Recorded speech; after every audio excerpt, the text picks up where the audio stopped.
Well, I've already learned a lot this morning, and one of the things I learned is there's a lot going on in Utopia.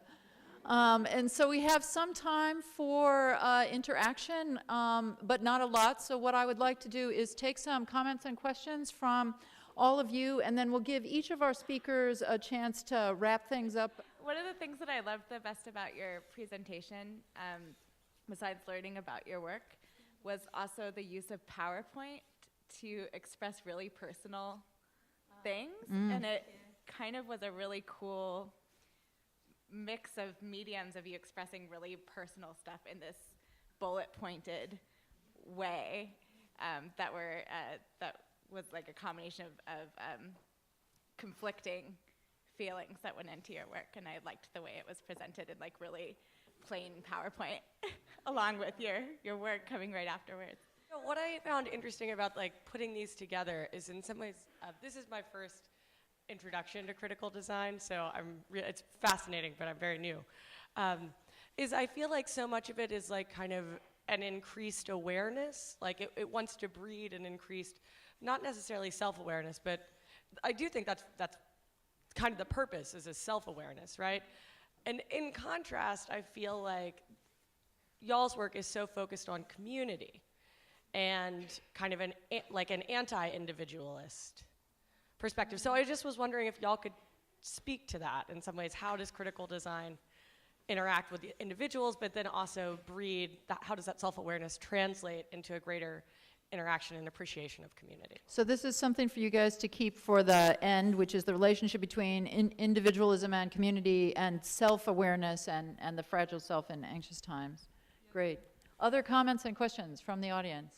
I just wanted to say that audience interaction always makes me nervous. I think, what am I going to have to do? And I thought that the singing was just grand. I thought that did what it needed to do. Thank you.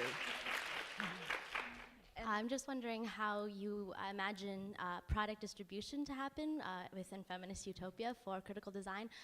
Whether, I know within, you mentioned feminist action research and participatory action research as being something that generally, takes place with a researcher interacting with subjects in a more sort of grounded level, where the subjects are creating the research alongside the researcher. I'm wondering if that's something you think would extend to critical design, sort of like the maker movement idea of products always being an extension of the people enjoying them and being made by those people, or whether you sort of see more of a, more kind of manufacturer line of, production and then having people just purchase these items.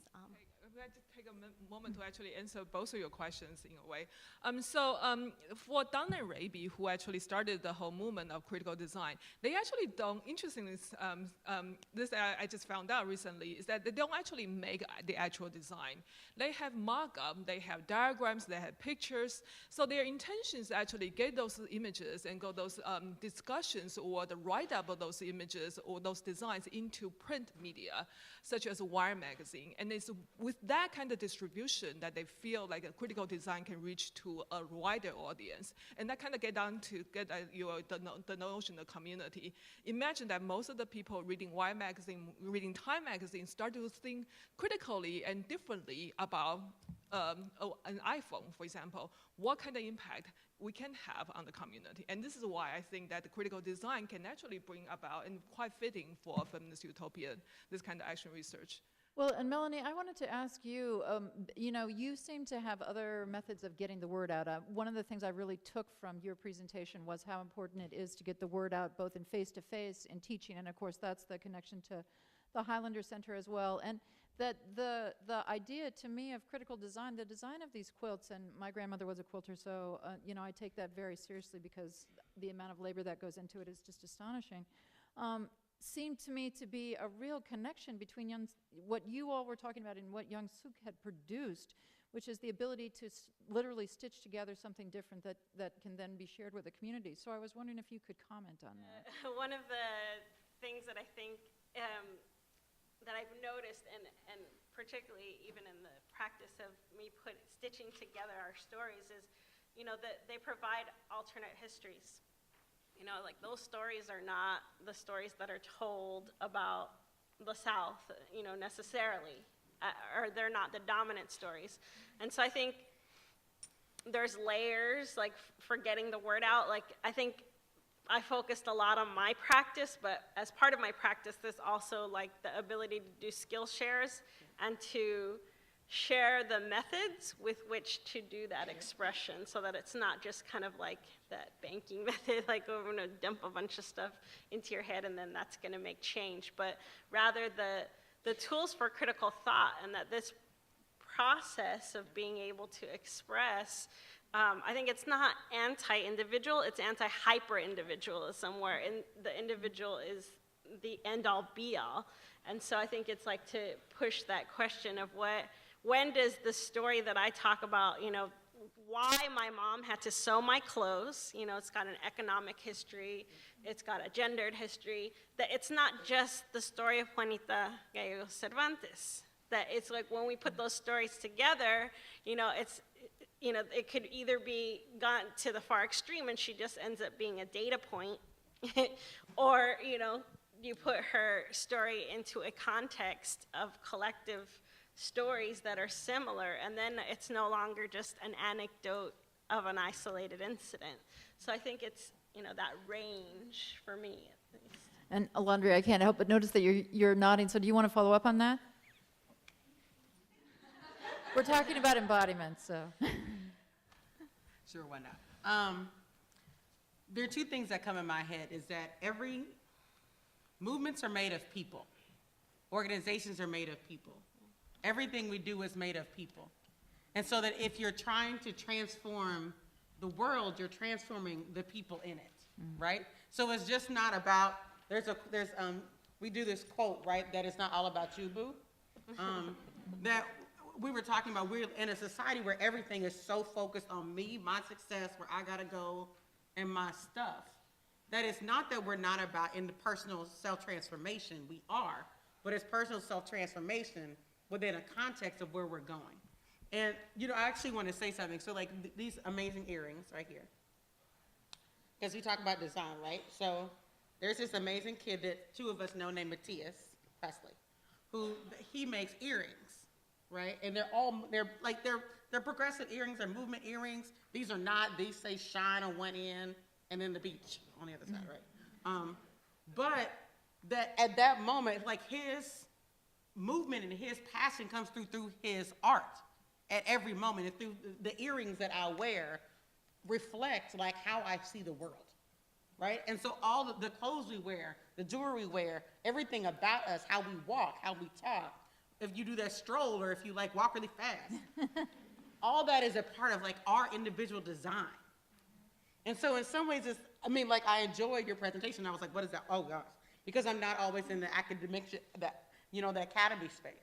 But like where the two blend, I think it's really powerful and beautiful. Yeah. Yeah, I mean, I think that what I'm hearing from you, Elandria, is that movements are made of people and people make things, and then those things make people in different ways. And that connection between possibility for movement and social change and change in design and change in us is one of the things that it seemed like drew all of the presentations together. Yeah, Youngsuk, you want to? That is the main, really focal thing while we're making this project. We try to make a critical design, right? So what is a critical boundary?